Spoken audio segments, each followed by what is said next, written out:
এবার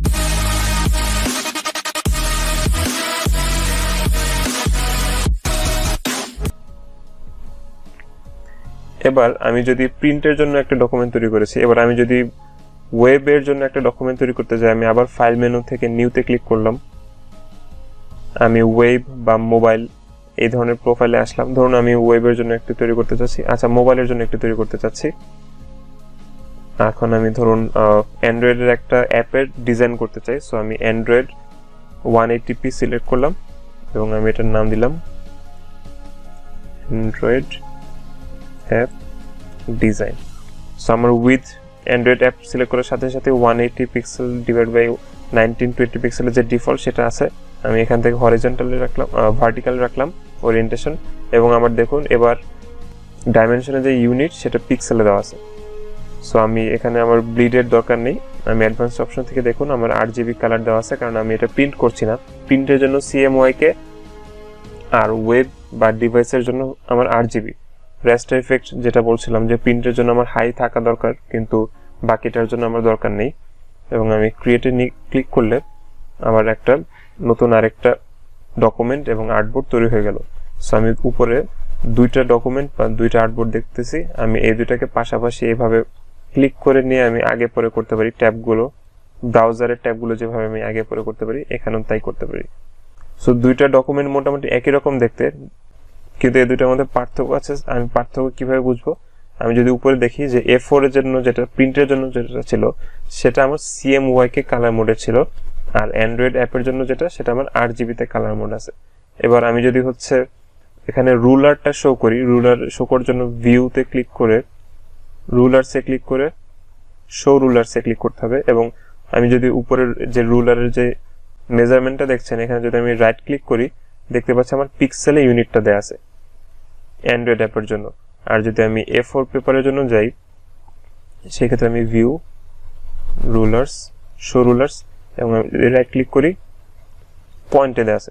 সো এই দুইটা আর্টবোর্ড দেখতে মোটামুটি একই হলেও দুইটার মধ্যে পার্থক্য হচ্ছে এটা প্রিন্টের জন্য তাই আমার CMYK মোড ছিল এবং এটা আর্টবোর্ডের ইউনিট ছিল আমার পয়েন্ট, এবং এটা হচ্ছে আমার ওয়েব ডিজাইন বা অ্যাপ ডেভেলপমেন্টের জন্য করেছিলাম, এই জন্য এটা RGB মোড ছিল এবং এটার আর্টবোর্ডের ইউনিট আমার পিক্সেল।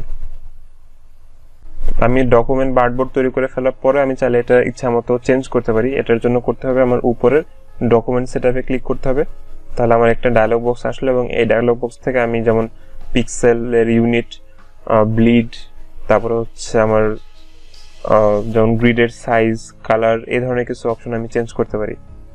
সো আমার কোনো কিছু চেঞ্জ লাগলে, যেমন ধরুন আমি হচ্ছে প্রিন্টের জন্য যেটা ছিল সেটাতে আমি ডকুমেন্ট সেটআপে ক্লিক করে আমি একটু ব্লিড ইনক্রিজ করলাম, 4 পিক্সেল রাখলাম এবং আমি এটা ওকেতে ক্লিক করলাম। সো আমার ব্লিড তৈরি হয়ে গেল। দেখুন প্রতিটা পাশ থেকে আমার লাল আইকন থেকে একটু গ্যাপ দেখা যাচ্ছে, এটা হচ্ছে আমার ব্লিড। সো আমরা এখন ইলাস্ট্রেটরের ডকুমেন্ট ওপেন করতে পারলাম। সো এখন আমরা ডিজাইন করা হয়ে গেছে। ধরুন ডিজাইন করার পর একটা চেঞ্জ দরকার, এবং এই চেঞ্জটা করার পর আমি আবার সেটা সেভ করে কিভাবে রাখবো সেটা এখন আমি দেখাচ্ছি। সো আমি একটু জুম করে নিই, আমি এক্সো কমিউনিটি এটা সিলেক্ট করলাম এবং আমি ডিলিট প্রেস করে এটা ডিলিট করে দিলাম। সো দেখুন ডিলিট করার সাথে সাথে আমার এখানে একটা নামের পাশে একটা স্টার চিহ্ন চলে আসছে। এই স্টার চিহ্নের মানে হচ্ছে আমি এমন একটা কিছু চেঞ্জ করেছি ডকুমেন্টে যে চেঞ্জটা আনসেভড রয়ে গেছে, অর্থাৎ এখনো সেভ করা হয়নি। সো আমি এটা সেভ করার জন্য কি করতে চাই, সরাসরি Ctrl+S চাপলেও এটা সেভ হয়ে যাবে। যদি আমি সরাসরি Ctrl+S করে সেভ করি তাহলে সেটা আগের যে ভার্সন ছিল সেই ভার্সনটাকে ওভাররাইট করবে, অর্থাৎ আগে যে লোগোটা ছিল সেই লোগোটা চলে যাবে। সো আমি করতে চাচ্ছি কি, লোগো ছাড়া একটা নতুন ভার্সন তৈরি করতে যাচ্ছি এবং লোগোটাও রাখতে চাচ্ছি। সো আমি আলাদা একটা ফাইল হিসেবে এই জিনিসটা সেভ করতে চাই।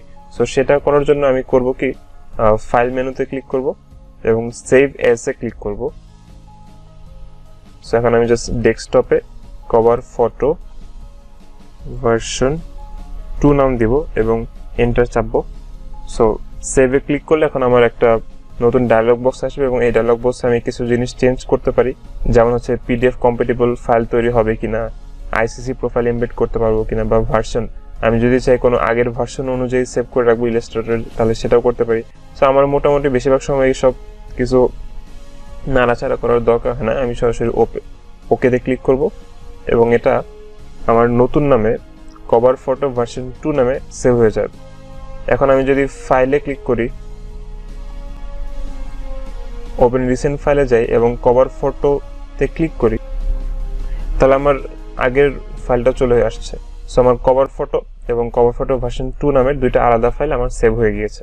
সো আশা করি আপনি এখন থেকে সেভ করতে পারবেন এবং কোনো চেঞ্জ লাগলে সে মডিফিকেশন করার পর নতুন করে সেটা নতুন ফাইল হিসেবে আপনি আলাদা একটা ভার্সন হিসেবে সেভ করে রাখতে পারবেন।